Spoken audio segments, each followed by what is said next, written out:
नमस्ते प्यारे शिक्षक मित्रों, स्वागत है आपका हमारे नए प्रोजेक्ट मेरे मशीन की दुनिया के इस वीडियो में।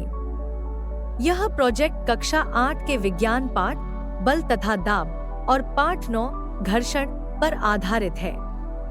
इसमें बच्चे यह जानेंगे कि बल, दाब और घर्षण कैसे काम करते हैं और इन सिद्धांतों का प्रयोग करके वे एक यौगिक यंत्र बनाएंगे। प्रोजेक्ट का मुख्य सवाल है, क्या आप एक यौगिक यंत्र बना सकते हैं? इस रोचक यात्रा में बच्चे मशीनों की रचना, उनकी कार्यविधि और बलों के प्रकार को सीखेंगे और रचनात्मकता के साथ समाधान खोजेंगे।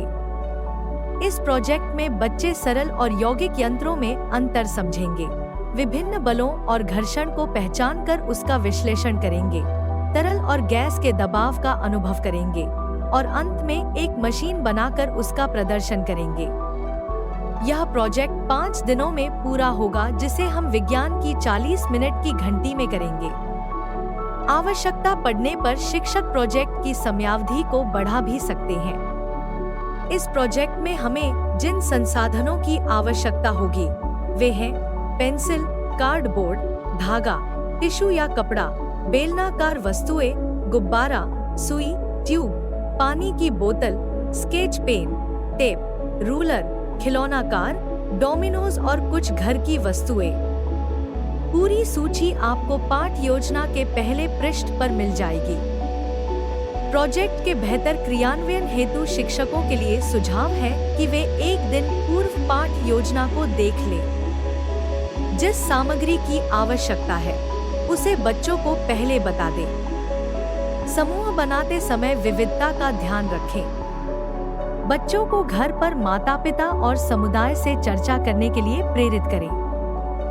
पहले दिन बच्चों को सरल और यौगिक यंत्रों की पहचान कराएंगे। शिक्षक बच्चों से प्रश्नों के जरिए बातचीत शुरू करेंगे, जैसे मशीन क्या होती है और क्या आपने लीवर, पुली, पेंच जैसी कोई चीज देखी है।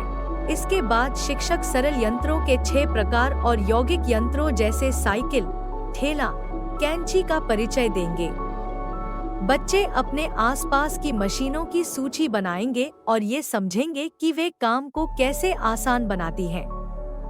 फिर समूहों में बच्चे पेंसिल और कार्डबोर्ड से एक पहिया बनाएंगे और देखेंगे कि उसमें बल कैसे काम करता है। स्पर्श बल, मांसपेशीय बल और घर्षण बल की अवधारणाओं को वे प्रयोग करके समझेंगे। गृह कार्य में बच्चे अपने घर के आसपास मौजूद सरल और यौगिक यंत्रों की सूची बनाएंगे। दूसरे दिन बच्चे खुद अपनी यौगिक मशीन डिजाइन करेंगे। बोर्ड पर कुछ मानदंड लिखे जाएंगे, जैसे मशीन में कम से कम 3 सरल यंत्र होने चाहिए, उसमें 10 भाग हों और उसका कोई उद्देश्य होना चाहिए, जैसे घंटी बजाना या बोतल गिराना। बच्चे अपनी मशीन का चित्र बनाएंगे और यह सोचेंगे कि उसमें कौन कौन से बल लगेंगे और कौन सा घर्षण कार्य करेगा। इसके बाद वे एक प्रयोग करेंगे, जिसमें वे 2 सतहों जैसे चिकनी और खुरदरी पर पेंसिल या गेंद को चलाकर देखेंगे कि घर्षण किस तरह गति को प्रभावित करता है। वे स्थैतिक, गतिशील और घूर्णन घर्षण को समझेंगे। गृह कार्य में बच्चे मशीन बनाने के लिए आवश्यक वस्तुएं लाएंगे और डिजाइन सुधारेंगे। तीसरे दिन बच्चे अपने समूहों में मिलकर अपनी डिजाइन की हुई मशीनों को पूरा करने की ओर बढ़ेंगे।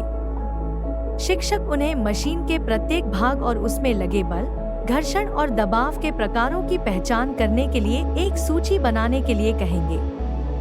बच्चे फिर अपनी मशीन का प्रदर्शन करेंगे, बताएंगे कि वह कैसे काम करती है, कौन कौन से यंत्र उसमें हैं और क्या बेहतर हो सकता है।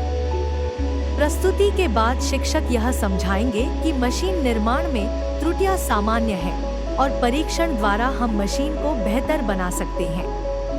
अंत में गृह कार्य दिया जाएगा, जिसमें मशीन के हर चरण में बल, घर्षण और दबाव को समझते हुए तालिका भरेंगे। चौथे दिन बच्चे तरल और गैस द्वारा लगाए जाने वाले दबाव को प्रयोगों के जरिए समझेंगे। कक्षा के 2 समूह बनाए जाएंगे। एक समूह गुब्बारे और ट्यूब वाला प्रयोग करेगा, दूसरा पानी की बोतल में छेद वाला प्रयोग करेंगे। बच्चे पहले अपनी परिकल्पना लिखेंगे, फिर प्रयोग करेंगे और अंत में अवलोकन और निष्कर्ष दर्ज करेंगे। इसके बाद चर्चा होगी क्या गैसें भी दबाव डालती हैं? क्या हम इन्हें अपनी मशीनों में उपयोग कर सकते हैं? बच्चे अपनी मशीनों को तरल या गैस के बल से और बेहतर बनाने के लिए परीक्षण करेंगे। गृह कार्य में अगले दिन की प्रस्तुति के लिए अंतिम तैयारी करेंगे। 5वें दिन समूहों द्वारा मशीन की प्रस्तुति, सोच और प्रयास को साझा करेंगे। हर समूह मंच पर आकर बताएगा कि उनकी मशीन का उद्देश्य क्या है, वह कैसे काम करती है, कौन कौन से सरल यंत्र उसमें शामिल हैं, बल और दबाव कहाँ-कहाँ लगते हैं, कौन सा घर्षण कब काम करता है इत्यादि। शिक्षक तथा सहपाठी प्रश्न पूछेंगे और बच्चे उत्तर देंगे। प्रस्तुति के बाद आत्म-मूल्यांकन के लिए समूह में चर्चा होगी कि क्या अच्छा रहा, क्या चुनौतीपूर्ण था, क्या वे अगली बार कुछ अलग करेंगे। अंत में शिक्षक गूगल फॉर्म या QR कोड के माध्यम से फीडबैक भरना न भूलें। मेरे मशीन की दुनिया प्रोजेक्ट के माध्यम से बच्चे न केवल विज्ञान की अवधारणाओं को गहराई से समझते हैं, बल्कि वे अपनी रचनात्मकता, सहयोग और वैज्ञानिक सोच को भी विकसित करते हैं। आइए हम सब मिलकर बच्चों को अपने हाथों से मशीनें बनाने और प्रयोगों के माध्यम से विज्ञान को समझने का अवसर दें। धन्यवाद।